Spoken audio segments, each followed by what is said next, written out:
The invitation to mock an ex-convict at his wedding was supposed to be the perfect humiliation, but when the Rolls-Royce pulled up to St. Matthew's Church, David Harrison knew he had made a terrible mistake. "Holy shit, is that really him?" whispered David's best man, staring through the stained glass window as a gleaming black Rolls-Royce Phantom stopped directly in front of the church entrance. The entire wedding party pressed against the windows, watching in stunned silence as a uniformed chauffeur stepped out to open the rear door. Marcus Thompson, 34 years old, emerged from the luxury vehicle wearing a perfectly tailored navy suit that probably cost more than most people's monthly salary. But what made every jaw drop wasn't the expensive clothing or the car, it was the distinctive blue ribbon with stars hanging from his chest.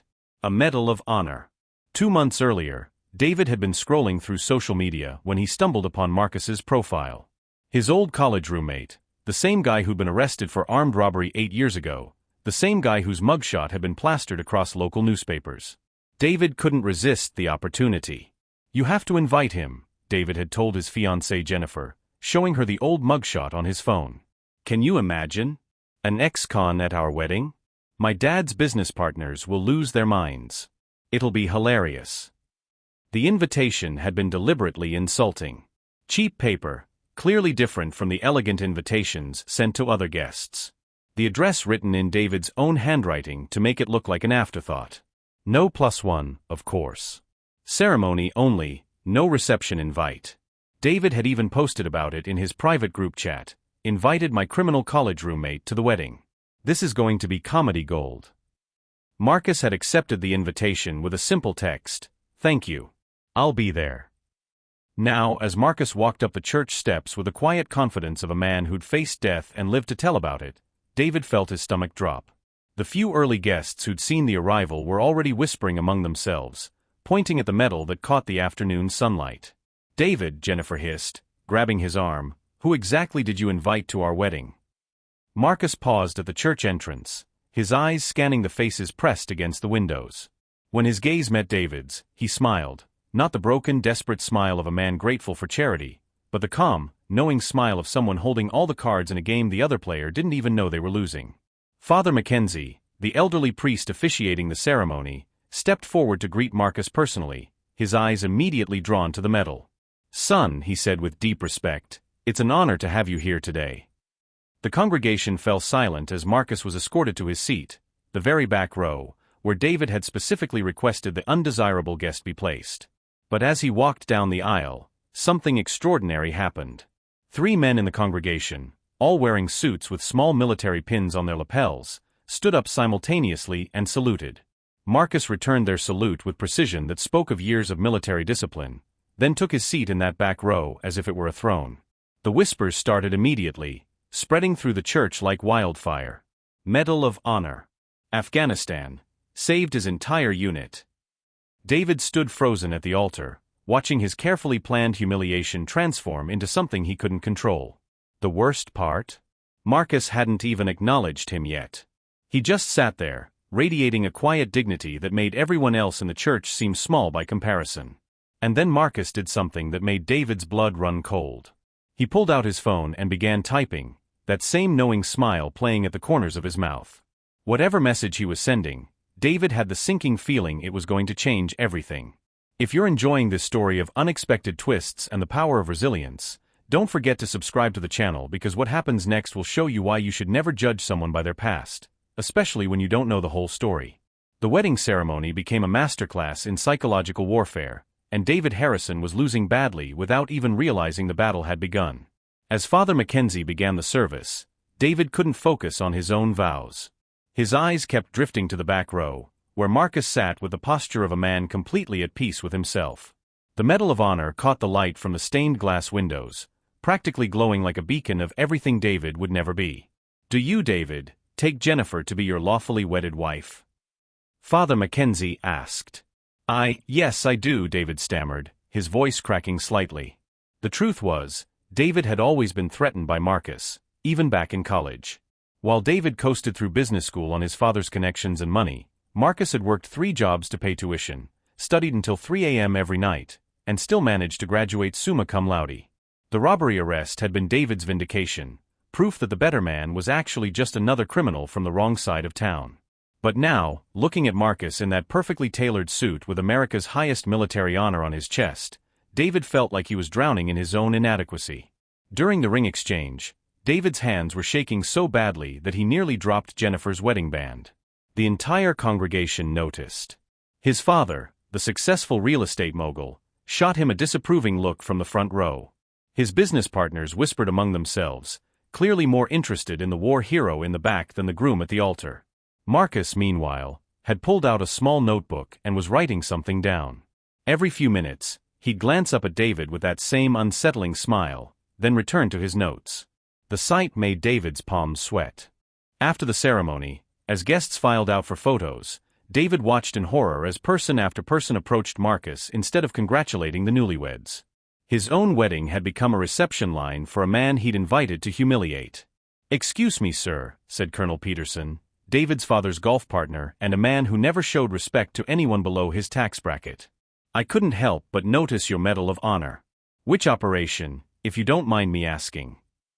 "Helmand Province, Afghanistan," Marcus replied quietly. "Operation Enduring Freedom." "I read about that," whispered Mrs. Chun, the mayor's wife. "You saved 37 soldiers when their convoy was ambushed. Single-handedly held off Taliban fighters for 6 hours until reinforcements arrived." David felt sick. This wasn't the story he'd read in the arrest reports 8 years ago. That Marcus Thompson was supposed to be a desperate kid who'd robbed a convenience store with an unloaded gun because he couldn't pay his mother's medical bills. Where was that broken young man now? The robbery charge, David found himself blurting out, approaching the growing crowd around Marcus. "You were arrested.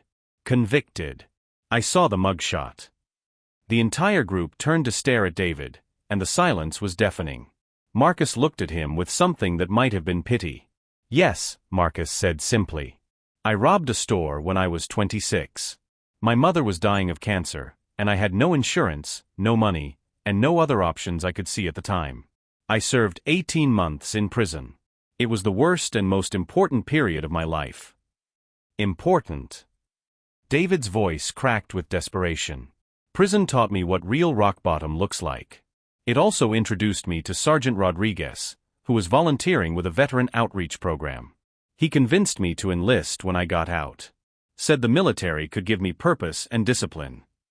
Marcus touched the medal on his chest. He was right. Jennifer appeared at David's side, her wedding dress rustling. "David, what's going on? Why aren't we taking photos?" But David couldn't answer. He was too busy watching his father, his own father, shaking Marcus's hand with genuine admiration. "Son," his father said, "if you ever need anything, anything at all, you call me directly." Marcus glanced at David one more time, then leaned close to his father's ear and whispered something that made the older man's eyebrows shoot up in surprise. Whatever he'd said, David's father looked shocked, then impressed, then worried as his eyes moved to his son. As the crowd finally began to disperse for photos, Marcus walked past David without a word. But he left something behind, a business card that had fallen from his notebook. David picked it up with trembling fingers. The card was simple, elegant, and devastating. Marcus Thompson, CEO, Thompson Security Solutions. Military Contractor, Department of Defense Clearance Level 5. At the bottom, handwritten in neat script, was a note: "David, thank you for the invitation. We need to talk.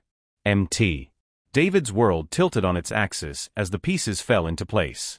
The Rolls-Royce, the expensive suit, the confidence, the respect from everyone in attendance. Marcus wasn't just a decorated war hero. He was successful, wealthy, connected, and he had wanted to talk to David specifically. The question that would haunt David for the rest of his wedding day was simple and terrifying. If Marcus had achieved all this success, all this respect, why had he accepted an invitation that was so clearly meant to humiliate him? The wedding reception at the exclusive Riverside Country Club became David's personal nightmare as he watched Marcus systematically dismantle his social standing without throwing a single punch. "Ladies and gentlemen," the DJ announced, "the father of the bride would like to say a few words." But before Jennifer's father could even reach the microphone, Marcus was approached by a woman in an elegant black dress who'd been sitting quietly at a corner table throughout the ceremony. David recognized her immediately: Sarah Mitchell, the investigative journalist from Channel 7 News, the same woman who'd exposed 3 major corruption scandals in the past year. Mr. Thompson, Sarah said, extending her hand, I'm Sarah Mitchell. I've been following your company's work with veteran rehabilitation programs. I'd love to do a feature story on your transition from incarceration to Medal of Honor recipient to successful entrepreneur. David choked on his champagne. A news feature? On the man he'd invited to humiliate? Marcus smiled graciously. I'd be honored, Ms. Mitchell. Though I should mention, there's actually a more immediate story you might find interesting. Something about corporate fraud and government contract manipulation that's about to come to light. Sarah's eyes lit up with the hunger every investigative journalist knows. Tell me more. Not here, Marcus said, glancing meaningfully at David. But I have documentation that will interest you greatly. Perhaps we could meet tomorrow. David felt his knees go weak. Documentation? What documentation could Marcus possibly have? As the evening progressed, David watched in growing horror as Marcus worked the room like a man on a mission. He spoke quietly with David's father's business partners, shared a long conversation with the bank president who'd financed David's latest real estate project, and even spent 20 minutes in deep discussion with Jennifer's uncle, who happened to be a federal prosecutor. What the hell is he doing? David whispered to his best man. I don't know, but whatever it is, people are listening, came the worried reply. The answer came when Marcus finally approached David at the bar, that same calm smile never leaving his face. David, Marcus said, ordering a whiskey neat, congratulations on your wedding. Beautiful ceremony. I especially enjoyed meeting your father. What did you say to him? David demanded, his voice higher than he intended. Oh, just shared some interesting information about Harrison Development Group's government contracts. Specifically, the ones involving veteran housing projects. Marcus took a sip of his whiskey. You know, the ones where the construction materials mysteriously disappeared from job sites? The ones where quality inspections were falsified. David's blood turned to ice. I don't know what you're talking about. Of course you don't, Marcus said softly. You were too busy planning humiliating invitations to pay attention to the family business. But I've been paying attention, David. For 8 years, I've been paying very close attention. The truth hit David like a freight train. This wasn't a coincidence. Marcus hadn't just accepted the invitation, he'd been waiting for it. Planning for it. You see, Marcus continued, when I got out of prison, I made myself a promise. I would never be powerless again. Never be at the mercy of people who thought they were better than me. So I learned everything I could about everyone who'd ever looked down on me.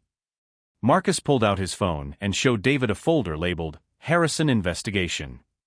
It contained dozens of files, photos, financial documents, and what looked like recorded conversations. Your father's company has been defrauding the government for years, David. Stealing money meant to build homes for homeless veterans, the same veterans I fought beside, the same ones who didn't make it home. Marcus's voice never rose above a conversational tone, but the intensity in his eyes was unmistakable. I've been building this case for 3 years. You can't prove anything, David stammered. Actually, I can. See, the beautiful thing about being a government contractor with Level 5 clearance is the access it provides. The contacts. The resources. Marcus finished his whiskey and set the glass down with deliberate precision.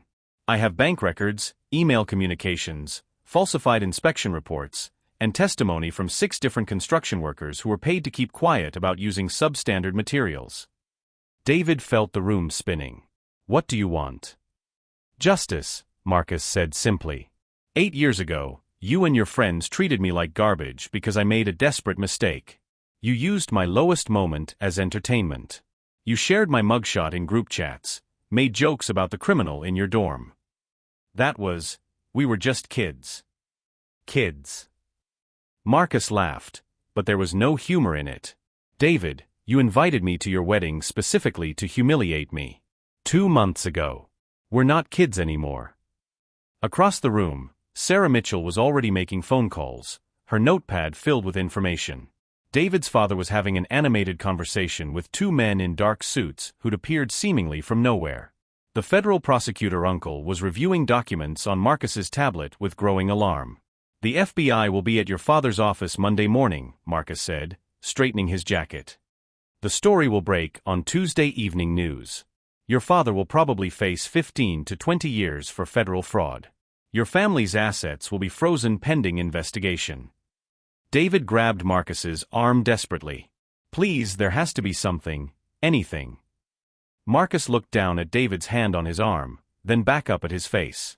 For a moment, David saw not the successful CEO or decorated war hero, but the young man who'd been broken by circumstances and rebuilt himself into something stronger.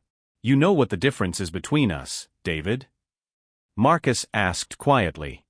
When I hit rock bottom, I used it as a foundation to build something better. You've never hit rock bottom, so you never learned how to build anything at all.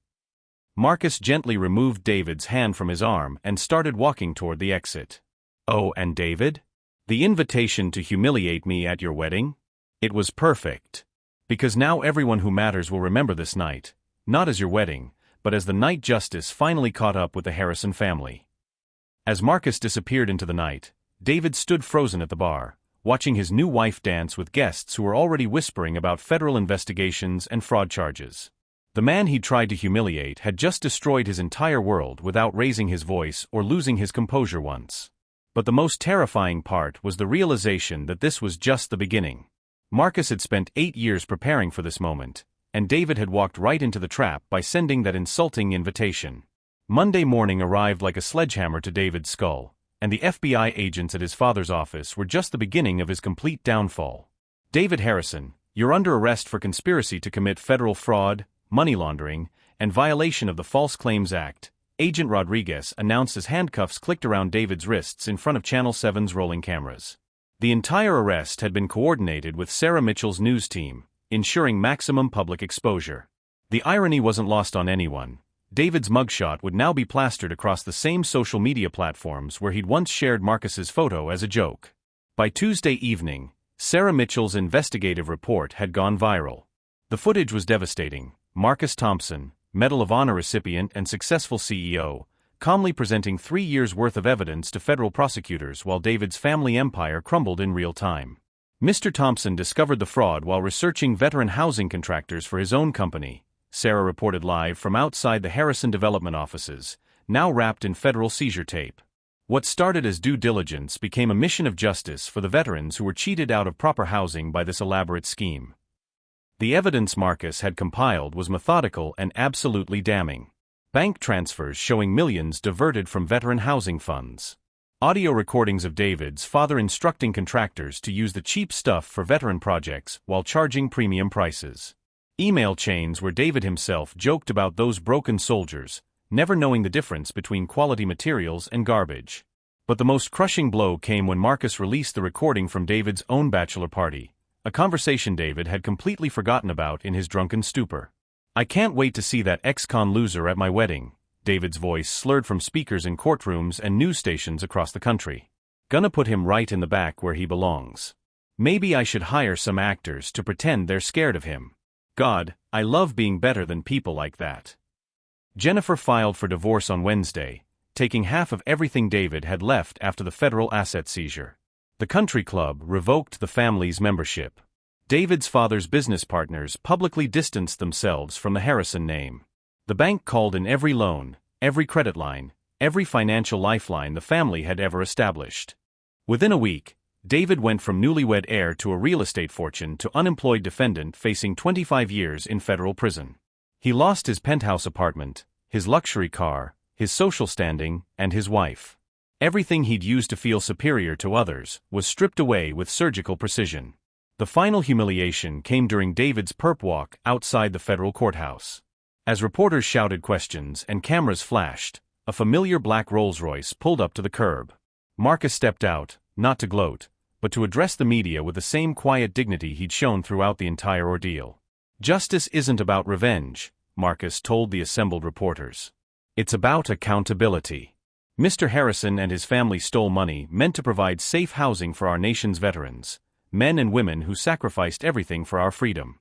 Some of those veterans are now homeless because of this fraud. That's not acceptable. A reporter pushed forward.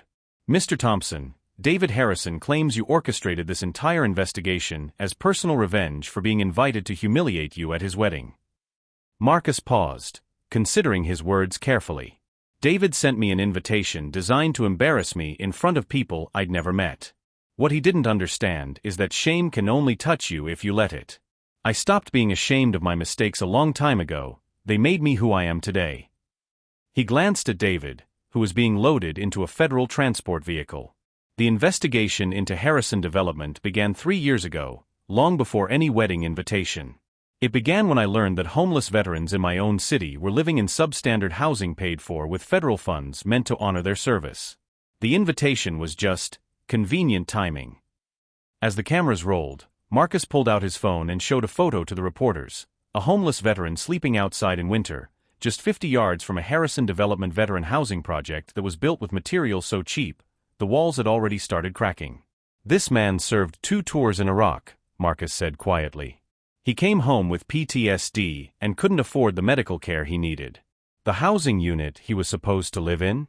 It was condemned 3 months after construction because David Harrison's father used materials that didn't meet safety codes.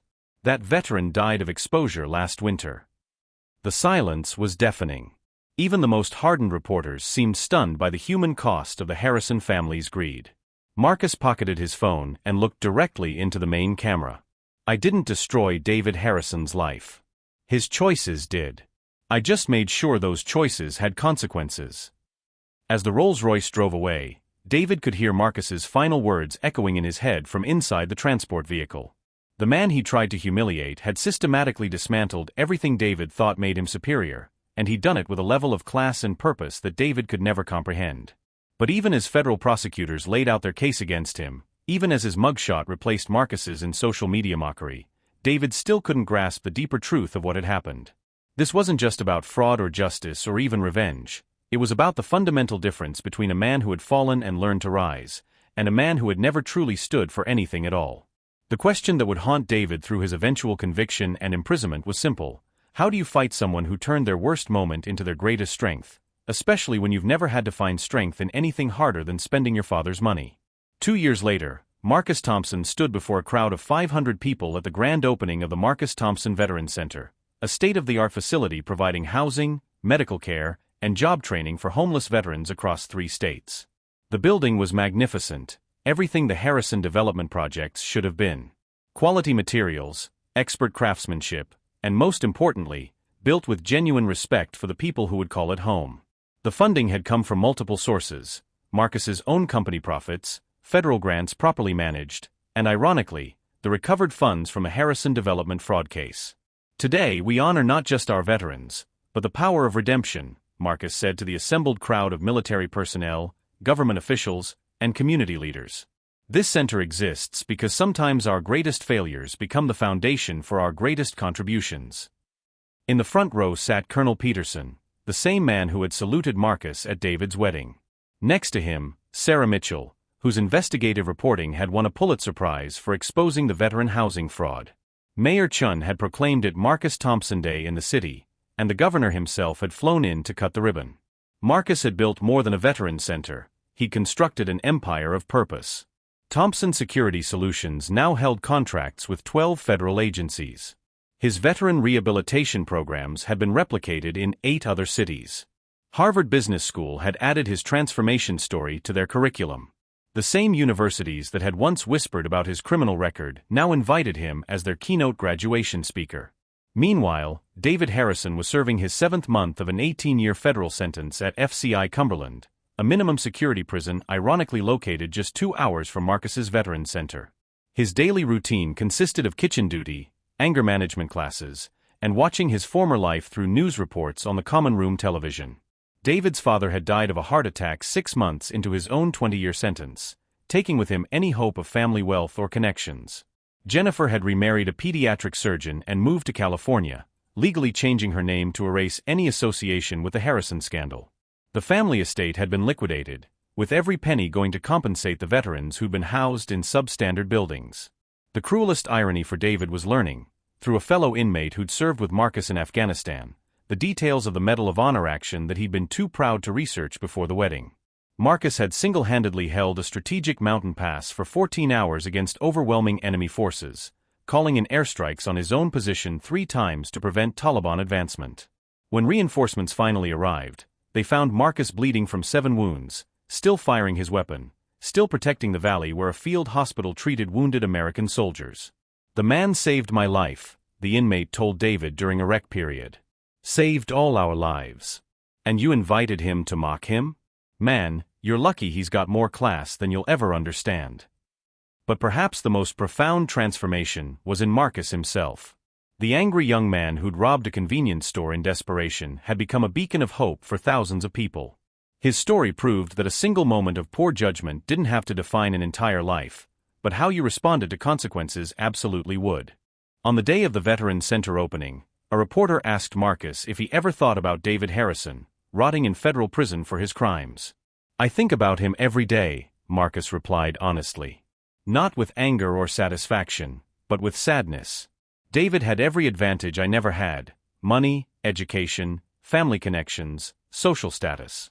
But he used those advantages to look down on others instead of lifting them up. He never learned that true success isn't about being better than someone else, it's about being better than who you used to be." The reporter pressed further. "Do you think he deserves forgiveness?" Marcus paused, looking up at the Veterans Center bearing his name, watching homeless veterans walk through doors into apartments with properly installed heating and walls that would never crack. "Forgiveness isn't something you deserve," he said finally. "It's something you earn through changed behavior and genuine remorse. If David Harrison ever truly understands the harm his family caused and dedicates his life to making amends, then yes, he'll have my forgiveness. But understanding and remorse require humility he's never shown." As the ceremony concluded and the crowd dispersed, Marcus received a text message from the warden at FCI Cumberland. David Harrison had requested to join the prison's veteran outreach program, the same type of program that had changed Marcus's life years earlier. It was a small step, but perhaps the first genuine one David had ever taken. Marcus smiled, typing back a simple response: "Give him my regards. Tell him it's never too late to build something meaningful from the ashes of who you used to be." The message was delivered, but David never replied. Some people, Marcus understood, need to hit absolute rock bottom before they can find the strength to climb. And some people never find that strength at all. Marcus Thompson had learned that the best revenge isn't destroying your enemies. It's building something so meaningful, so impactful, that their hatred becomes irrelevant in the face of your contribution to the world. If this story of redemption, justice, and the power of turning pain into purpose moved you, make sure to subscribe to our channel for more incredible true stories that prove your past doesn't have to determine your future. Only your choices from this moment forward can do that. He tried to humiliate Marcus, but ended up humiliating himself. Marcus learned that the truest victory isn't proving you're better than your enemies, it's becoming someone so focused on helping others that your enemies' opinions simply stop mattering.